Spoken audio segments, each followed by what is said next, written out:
Cases of coronavirus are exploding all over the world, especially in Europe, and the United States has its first no-contact tracing available community transmission. Hello, everyone. I'm Chris Martinson. This is your coronavirus update here on February 27, 2020. I'm having trouble calling it COVID-19 following the WHO's lead on anything. It's just I'm so annoyed with the WHO at this point, if not angry at them for what they have done in failing to provide appropriate leadership and to do what they needed to do in order to be honest, open, transparent about this, and maybe get their hands around a little bit to limit this. So at any rate, I think the best name we've got for this right now is the honey badger virus because, man, you just can't put this thing down. It just keeps coming. And let's go to the numbers real quick here if we can. So we got a lot of numbers to look at today, and I had to break this into three separate pieces because it won't all fit on one screen anymore. China, what are you going to say? I don't know. We'll see what happens, especially as they try and go back to work. South Korea, look at this, 505 cases, 13 total deaths now, just 24 recovered. Only 18 in serious critical. That number is going to explode. I'm not sure why. I don't have any way to account for that particular number. No news off the disaster princess for today. That's good news as far as that thing's concerned. Italy, though, 655 cases. Actually, that's higher now. I pulled these numbers just a little while ago, so they've vaulted some since. I think the 17 deaths is still the right case count there. Iran, super low ball, but, something's happening there. And we'll see what's going on. Japan, also starting to really show up here. So this is the theme. This is the progression that you'll see. There'll be a few cases. There's going to be a lot of hopeful things. Maybe they've caught all the cases. They've done all the contact tracing, and then things really explode. This makes no sense whatsoever. We'll get to that in just a second. And it's just, what can I tell you? I'm really disappointed in the leadership here in the United States around that. All right. Kuwait. Bunch of cases. That's a big increase. A lot of these tracing back to Iran. So whatever Iran and Italy have, I really want to see that stuff sequenced soon. I've not been able to find any sequencing of that to see if it hasn't had some sort of a mutation, a critical mutation, because it just seems more virulent, a little bit more deadly, or more likely we just weren't getting the complete story out of China. And maybe the right story out of China was watching their actions, not their reported numbers. And their actions included really draconian efforts at containment and putting people into quarantines that were pretty harsh and still exist as harsh measures in a number of key areas, particularly in Hubei province. Germany, they were right to get out in front of that and say that they felt like now they were on an epidemic pathway and facing a pandemic. Thailand, not a chance. These are correct. France, big jump, 20 plus cases there. And Spain, also hopping now at this point in time. Whoops, went a little far there. And you can see here, we're starting to see a lot of these cases in Europe really go forward. Iraq reporting a case in Baghdad. That's very troubling, of course, for something like that to show up there with its medical systems in the state that it's in. And Switzerland, big jump here. Austria, big jump. So just look at the pattern here and you can sort of see what's going on. Now, back to the U.S. Let's talk about this. No new cases. Really? Remember, there's weak testing. This is as of February 26, 445 total cases. They're still saying, as of yesterday, only 14 confirmed cases, but we know that's not the right number because there's a lot of cases of ones that got brought back here from the Disaster Princess cruise ship and all that other stuff. And it's even more confusing than that. So the governor of California, coronavirus is changing by the hour. This is a very recent article here from this morning. Governor Newsom said this changes quite literally by the hour. As of last count, 31 people have been identified as having the coronavirus in the state of California. Wait a minute. Hold on. 31. Where'd that come from? His updated number differs from that currently being reported by the state's public health department, who he should probably talk to them. I think they should talk, which is publicly reporting only 10 cases in the state. I don't know what to make of that. I just think it's very hard to keep your numbers straight when you're not telling and being transparent and giving the truth, nothing but the truth and the whole truth. At any rate, something that just smells bad and it erodes trust when you see things happen like that. Soon after his comment, the Centers for Disease Control and Prevention also confirmed a new California case that is the first example of coronavirus transmitted from person to person in the general public and not related to travel. That person is a resident of Solano County, where hundreds of people have been quarantined over the last few weeks. Oh, I guess how's that quarantine working out? And the patient is receiving medical care and da-da-da-da. I want to talk about that case in particular, not because one case in the United States merits a whole lot of attention necessarily compared to other parts of the world, but just because it really shows what we're facing here in the United States. A lot of my listeners are from the United States. I'm from the United States, so pardon me if I take a little bit too much of an interest here, but this is just really important. You notice here how this is sort of phrased here. You know, it's pretty passive. New case transmitted person to person in the general public, not related to travel. But let's bear in a little bit. Here was the press release around this. Came out, got a hold of this morning, and just let this settle in.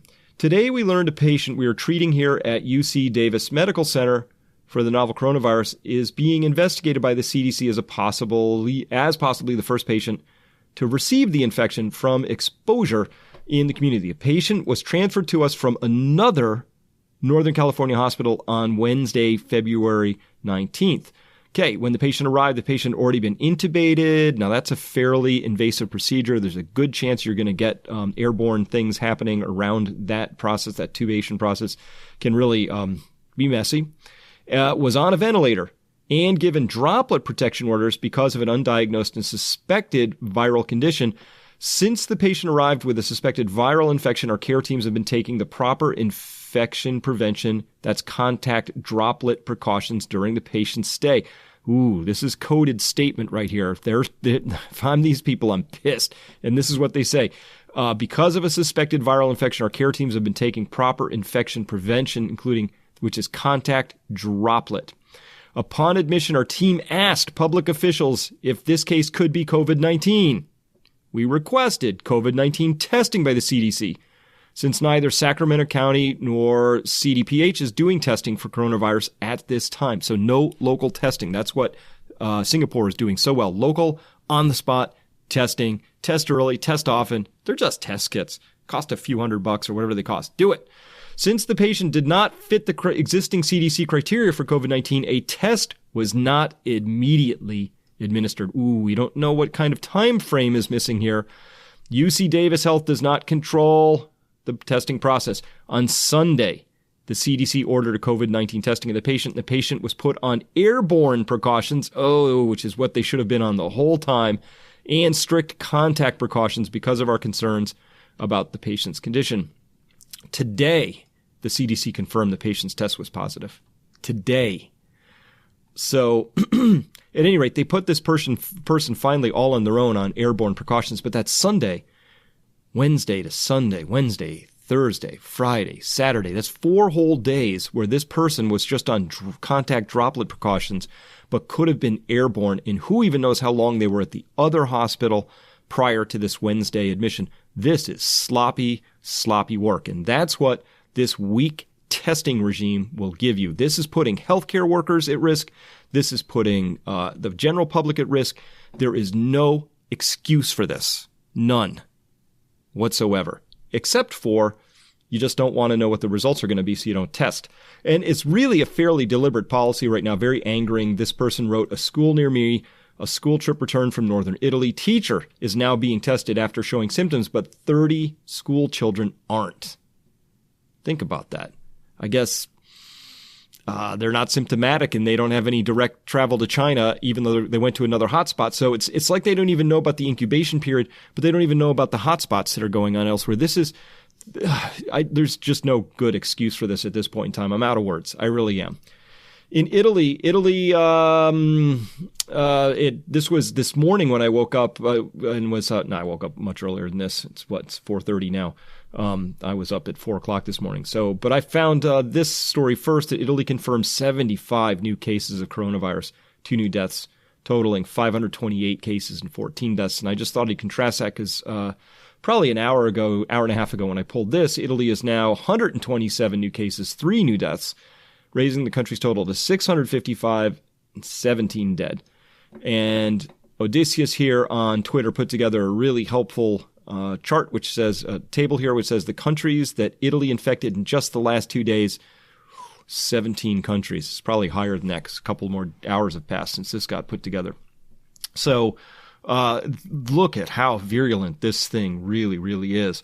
Going now to the rest of Europe, some of these coming from Italy, some of them coming from Iran, some of them coming from who knows where. We've got Northern Ireland now reporting in, France with their 20 cases, Sweden's got their 5 new cases, Spain, 2 new cases here. Both cases don't have travel history. That's not good news. A new case in Valencia, Spain was confirmed in a soccer fan who traveled to Milan for a Champions League game on February 19th. About 2,500 fans from Valencia also traveled to northern Italy that day. So you can see what Spain is up against here. And also the first case in the Netherlands just got reported out just less than an hour ago when I picked this up. Moving on, Iran's confirming 104 new cases. I think that's probably off by 1, maybe 2 orders of magnitude. 4 new deaths also off.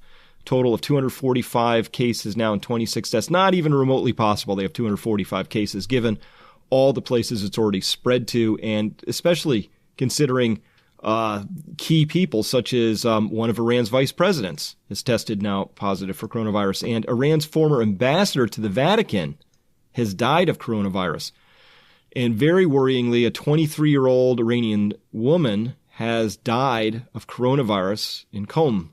So Iran is starting to show us maybe it's their medical system is weak. Maybe, again, I want to see this thing get sequenced. I'm very worried that something has happened already and this is a mutated virus. But because now it looks like young people are getting hit. South Korea picked this from Helen Branswell on Twitter. South Korea's case numbers jumped 40% today, morning and afternoon reports, going from 1,261 to 1,766. So you can see the shape of all of this right here.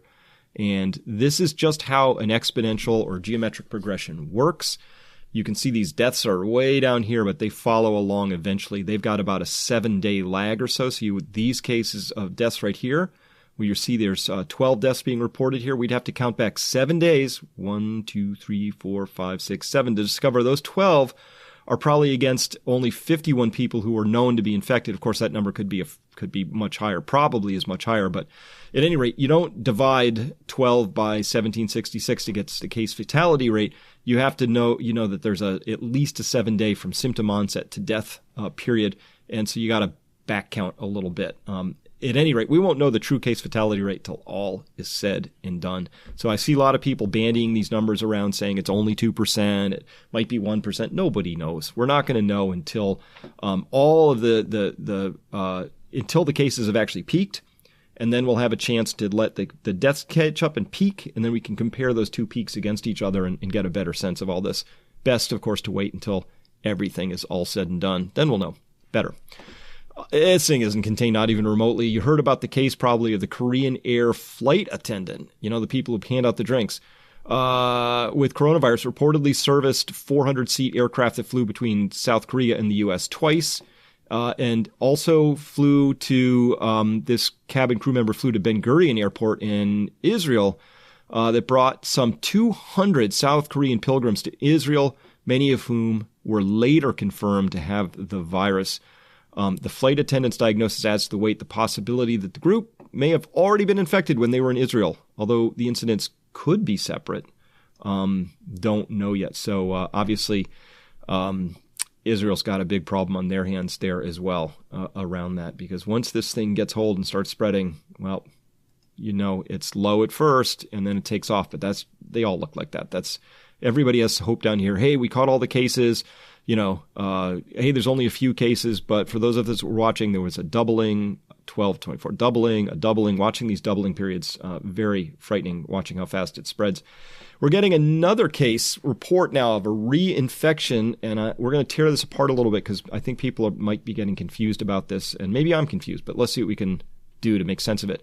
Japan confirms first case of person being reinfected with COVID-19, the honey badger virus. Now, we've been talking about this reinfection a bit because we had a lot of reports out of China. I'll go to some of those in just a second. This is a very recent report. It says here, while there have been a number of cases of reinfection in China, notably in the Wuhan province, where the coronavirus outbreak originated late last year, second positive tests have not been reported elsewhere in the world.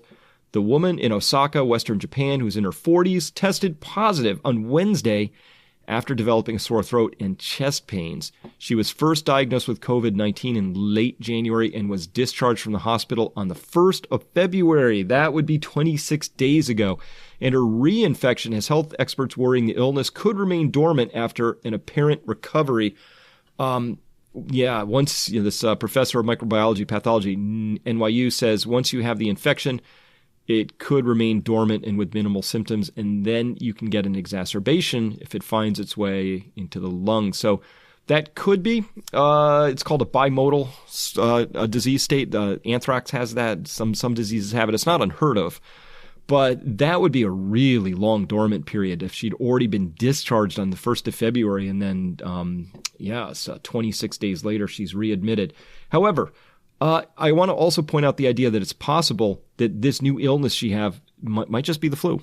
It might not even be related to this because, as we've learned, tons of people are now known to be testing positive well after they've recovered. And we've gone through this in prior video updates before, but the data now says that about 14% of patients who recovered, quotes around that word, I hope, recovered from the novel coronavirus and were discharged from hospitals in southern China's Guangdong province were tested positive again in later checkups.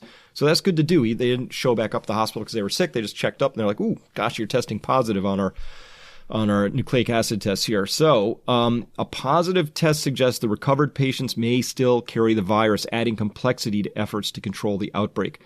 The great part next, this is really important. There is no clear conclusion on why it happens and whether such patients could still be infectious. So it's possible they're testing positive but aren't infectious, that the body has neutralized those virus particles. They could be coated with antibodies and totally non-infective, but still you would pick them up on your COVID-19 test.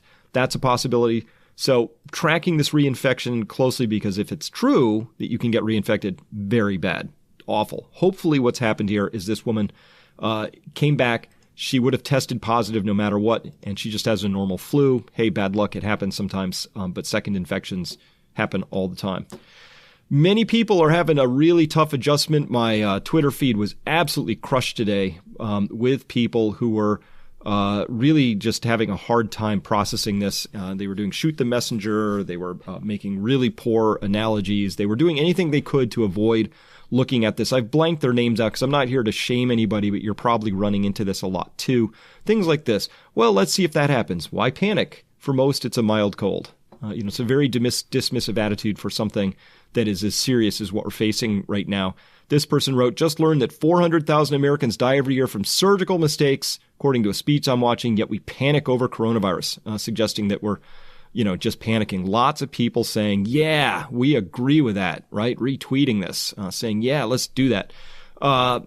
Actually, they got that part wrong. It's about 250,000 people die from medical mistakes, not surgical mistakes. But that's a bad comparison because surgical mistakes do not progress geometrically and overwhelm your hospital system when they do.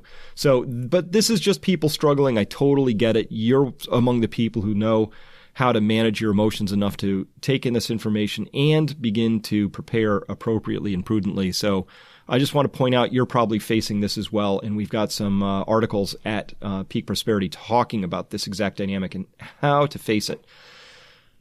All right, here's where I, begin to have my own tough adjustment because this coronavirus task force was put together. It includes a Treasury Secretary, so a former Goldman guy, and a former CNBC economist commentator have been added to the Trump administration's coronavirus task force with Vice President Mike Pence office. Pence is going to lead this thing. thing. So not my dream team for a coronavirus task force, I got to be honest with you. And I'm really unimpressed with Dr. Jerome Adams. He gave some really, really bad, awful testimony in front of Congress today where he was asked pointedly, should people consider having extra food in their house? And he said no. And that's even against what's on the old CDC website. So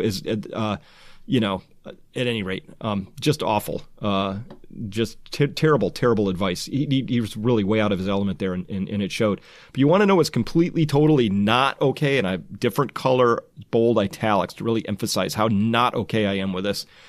The White House moved on Thursday to tighten control of coronavirus messaging by government health officials and scientists, directing them to clear all statements in public appearance with the office of Mike Pence, according to several officials familiar with this new approach. And it's been confirmed. I got 2 reports around that idea, even though this one is quoting that one, but I assume they fact-checked it. They place Mike Pence in charge of messaging about the virus. I don't need messaging. I need testing. We need data. We need real good information around that. All right. How did the markets respond? Badly to this whole thing, right? The Dow was down over 1,000 points today. These are futures, so a little off from the actual numbers that you're going to see if you're just checking market numbers. But this is just showing, I like the futures because I get it all at once. This is off of finviz.com. I just love this particular daily chart. I'm looking at it every day. Crude oil, this is down 4.43%. That's really, really rough. We've got the DAX down nearly 5%, Eurostoxx down 5%, Nikkei 4%, NASDAQ nearly 5%. This is tough. The markets are really in full meltdown. So I'm not sure the markets were okay with this approach either. I guess not. So now you're thinking, what should I do? I got to get to this very quickly here. I've been asked this a lot. Of course, you should have a deep pantry. How much? Up to you. What do I have? I am minimally prepared for myself, roughly 1 year. And that's because I think I'm going to be preparing for a lot of people who aren't prepared themselves. And so I'm planning to have at least 3 months of food on hand for myself, and then I'll have extra. What you do is up to you, but our approach at Peak Prosperity is you buy things you would already eat. You just buy more of them. You should have a deep pantry. You're going to eat them anyway. So have it. It'll make you feel a ton better when you do. If you can, you're going to want to get some of these type of masks. These are for people who are sick. They do a great job of catching the illness. When somebody who's sick is coughing or sneezing, you don't want those particles to become airborne. You want those caught right at the point right there. They should have some sort of a waterproof backing on this side, and then the other side, which is cottony and absorptive, that goes against your face. So when you cough or sneeze, it catches those particles because it's much, much easier to catch them at the point source, which is somebody's mouth and nose, rather than having to wipe everything down once they've gone airborne. Second, this is the type of mask that you might wear if you're a healthy person because it's got a valve on it that makes drawing in air is a little hard because it has to come through this filter, but the valve flaps out when you breathe. You don't want this one on the sick person, obviously, because they're just going to breathe all those particles right out. So this is for the sick person. This is for the healthy person. All right. And then if you want to scare the kids or have something that you could use for Halloween, get one of those. But I wouldn't recommend that. You don't need that. Just making a joke there. I would get, and this is what I have done, you need eye protection because this thing is airborne. So these DeWalt construction goggles, I find them really good. They've got foam all the way around the edges, so no open holes on the sides so that they don't have easy airflow. And they're going to do a great job of protecting you if it comes to that. And as well, if you have medicine concerns, you are going to want to, if you can, stock up on those. Not many doctors will do that, but if you can, if you've got a good one, think that through. People who are on critical medications is going to be important, particularly if you've got elderly people who are self-isolating or being quarantined and can't make it to get their medicines. Figure out how you can help them go and get those. These are the basic things. As long as you have food, water, some personal protection equipment. Of course, you're going to need gloves as well on this. By the way, if the surgical gloves are fine, but food grade gloves I think work really well. They're cheap, very easy to dispose of, and you can just strip them off. And so those could work as well in a pinch because a lot of these things are hard to find now, and you're going to have to be creative.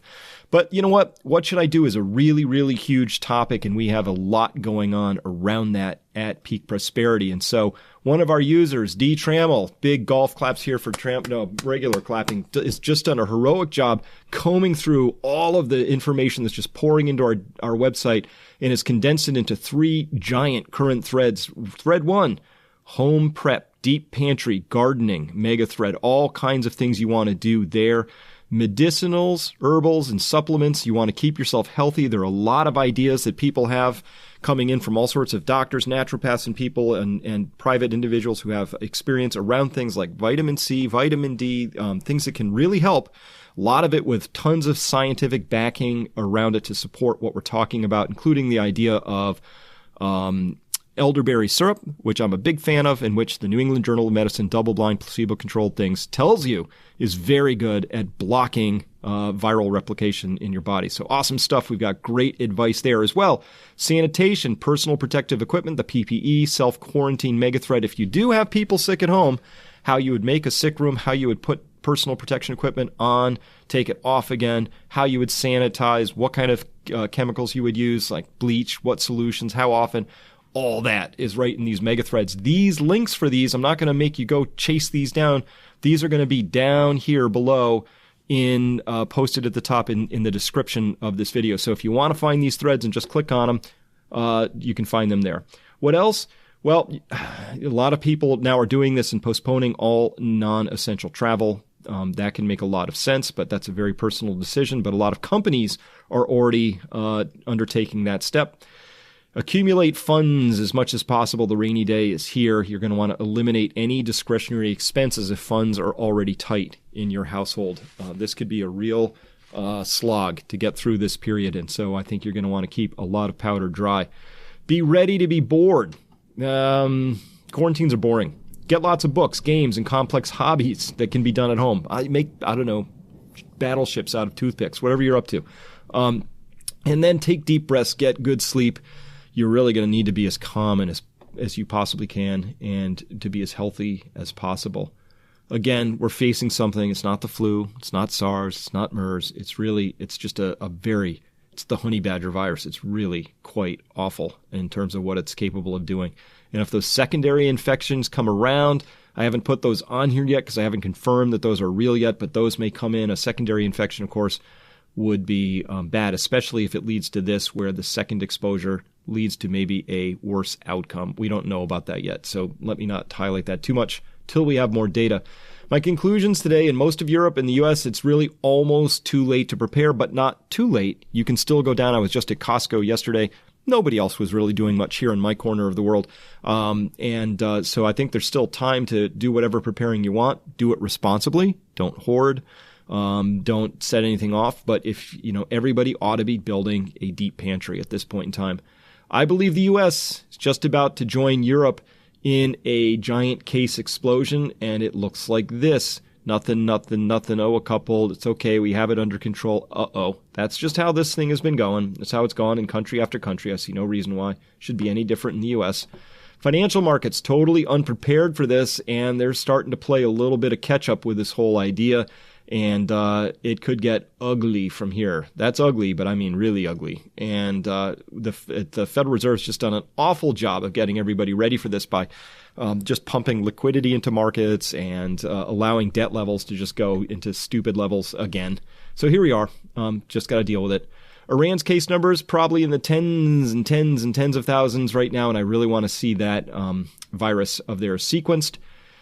And you got to use any remaining moments you have here to prepare because I say it's coming. It's already here. So the question is, how fast does it come on, and what are the responses going to be, and what's that going to look like? And as well, you may not be getting useful, high-quality information from the U.S. task force, who is now going to be scrubbing health officials and scientists' warnings. So it's very important that I continue to do what I do, but you have to be ready for this as well. These channels and stations may well be taken off, and we have to be ready for that as well. So if I were you, I would screenshot a lot of this stuff. I would capture it. I would take it. I'm going to do this as long as I am allowed to continue to talk to you as frankly and as honestly as I can and give you the advice that I believe you need to be safe. But I may not be allowed to do that for long. We don't know. So hopefully that's not the case. But if it is, just do what you can to be ready and be prepared. So with that, thank you for listening, and we'll talk to you tomorrow. Hi folks, Adam Taggart here. Chris Martinson and I are the co-founders of Peak Prosperity. If you want to get alerted whenever we release a new video from Chris, just click the red subscribe button right beneath the YouTube video player. Once you've done that, a little bell icon will appear right next to it. Click on that bell. It looks like this. And that's it. The next time we publish a video from Chris, you'll immediately receive a notification from YouTube. Thanks for watching our videos.